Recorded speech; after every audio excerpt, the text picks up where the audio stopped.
was just telling on the health to a point where if I didn't get rid of Bunnings, it would kill me. Bunnings evokes a visceral reaction in Nick Powell. The nursery owner has sold tens of thousands of plants to Australia's biggest hardware and garden centre chain.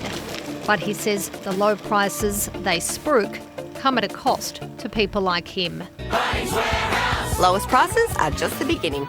That'll give you an idea of the pricing policy of Bunnings, how they deal with the supplier. They'll give you lots of smiles from their managing director saying they have a win-win situation for all their suppliers. Well, that's just a load of trash.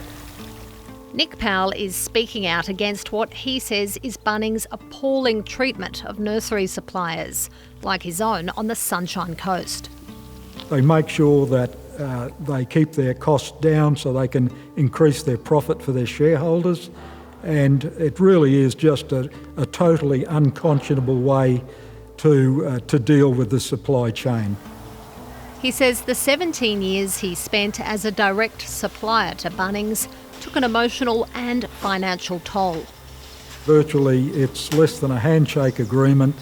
You just take them at their word, and then they'll encourage you to expand, which is where half of the nurseries these days get into trouble because they go out and get loans, and then they really do become beholden to the Bunnings behemoth, and they're essentially hooked, a bit like a drug addict. At today's Senate inquiry into the practices and market power of major supermarkets, which is also examining Bunnings, it was Woolworths boss Brad Banducci in the hot seat. He batted away simple questions about the company's profitability for about 2 hours, frustrating Greens Senator Nick McKim. Honestly, I'm not interested in your spin or your bullshit. This is a Senate inquiry. Answer the question. Was your return on equity 26% in the last financial year, which is more than 2.5 times the average ROE enjoyed by Australian banks, which are the most profitable banks in the world? Is that true or not? Senator, I sit before you very respectfully saying we measure ourselves return on investment not answering the and questions. Total shareholder returns.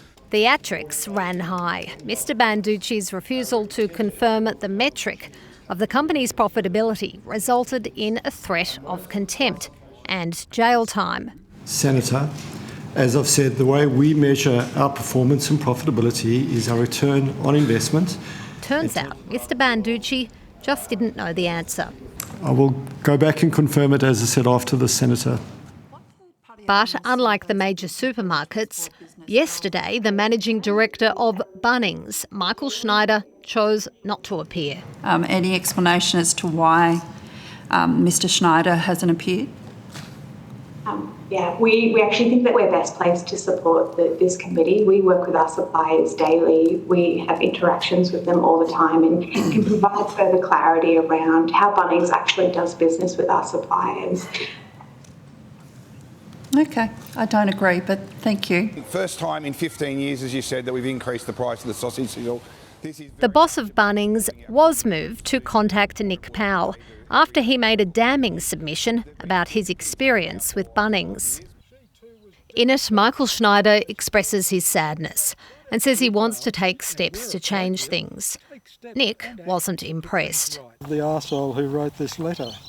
The second I saw something spread a bit of truth about their organisation, he's there with an email trying to pour water on the flames. Although Nick Powell cut ties with Bunnings 7 years ago, the chain is still one of his biggest customers because the brokers he sells his plants to sell on to them. We are still, in a way, controlled by the Bunnings Corporation, and if we were ever dropped by our brokers, it would certainly cause such an impact on my business that we would have to lose very good staff. Mike Baddick, a Tasmanian representative of the National Farmers Federation, has a similar story to tell. He grew vegetables for Woolworths for more than 20 years and stopped 7 years ago.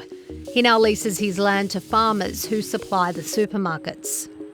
It's very scary. If I was a supplier to a supermarket now, I could not be doing this interview because I would not be getting any orders after this interview. Michael says at the time he was selling to Woolworths, his profit margin became nearly non-existent. I knew what I was getting for the product in it that went to the supermarket, and then I saw the massive markup that they were charging for my product in the supermarket, and I thought, well, hey, I'm only just a fool to keep doing this. In his view, the behaviour of the major supermarkets hasn't changed. I think it's even got harder for people to operate now, and you can see that by the amount of people that are dropping out of producing, and it's coming into the hands of the bigger players, but even the bigger players are getting squeezed, and some of the bigger players in Australia are under quite financial pressure. Like Woolworths, Coles was keen to talk up its relationship with suppliers. In the first instance, our supplier will say, this is the price that we would like. We then would have a look at the market price and we agree a price through negotiation after that. And I think it's worth noting, Senator, I think there's an assumption that often the price is less than the grower will ask for. It's actually sometimes more as well.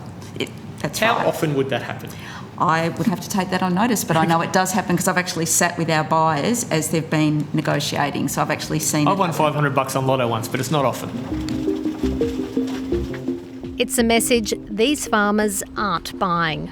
Well, I think it's not only the suppliers getting screwed here, I believe it's the consumers getting screwed here. There's just no any real true competition out there anymore, and I don't think society wants that.